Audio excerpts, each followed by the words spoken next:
Trump has crushed Canadians' dreams of moving to the U.S., says new survey. Canadians' dreams of working in the United States have been crushed by President Donald Trump's re-election and his isolationist policies, according to a new poll. Among Canadians who have considered moving to the U.S. in the past 5 years, 52% said Trump's re-election has lowered their likelihood of relocating in the next 4 years, while 51% said the new U.S. tariffs have had the same effect, according to the poll of more than 1,500 Canadians conducted in April by employment software platform Humi and Angus Reid Institute. Trump's alignment with Silicon Valley had led some to believe that a fresh exodus of Canada-based tech talent could take place during his second term. But the country's increasingly adversarial America First strategy, from trade to diplomacy, has been the key catalyst in flipping the switch for many Canadians eyeing such a change. In recent months, some high-profile US-based academics have packed their bags for Canada. For example, Timothy Snyder, a prominent Yale University scholar who researches authoritarianism and Ukraine, has now decamped to the University of Toronto indefinitely.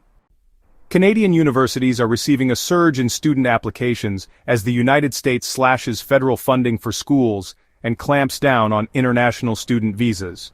U.S. scientists and medical professionals are also exploring options to move north. Canadian companies now have a golden opportunity to attract and retain local and international talent in the next 4 years. Kevin Kleiman, the co-founder and chief executive of Humi, said, "People are working on it frantically right now because they see a window of opportunity," he said. The capital gains tax proposed last year pushed many people to consider leaving Canada. But now Trump's 51st state rhetoric and the antagonistic nature of the U.S. have really put people in action moving the other way. This is a rare chance to reverse the brain drain to Canada's gain. He said domestic businesses can leverage this moment by offering more competitive employee benefits and focusing on employees' career development to ensure that staying home is more attractive than going down south. Companies should also prioritize integrating modern technology, with Canada lagging the United States by 4 to 5 years in terms of tech adoption by small to medium-sized businesses, Kleiman said. "We can expedite these paths in a material way, which would go a long way to retaining people here," he said. Canada has long served as a talent pipeline for the United States in key industries such as technology. The primary drivers for relocating to the United States have been higher compensation, lower taxes, and better career opportunities.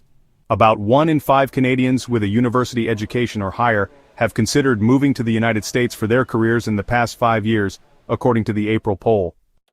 But the rate is higher for younger generations, with 29% of Gen Zers and 23% of millennials saying they're likely to contemplate a move down south, compared to 17% of Gen Xers and 5% of baby boomers. Around 10% of Canada's science, technology, engineering, and mathematics (STEM) graduates moved to the United States post-graduation, according to a 2021 study by the Narwhal Project, a research firm that studies Canadian startups and entrepreneurs. Other reports show even higher figures, such as an unofficial count of the University of Waterloo's 2022 software engineering class, which said 71% of students accepted job offers in the United States.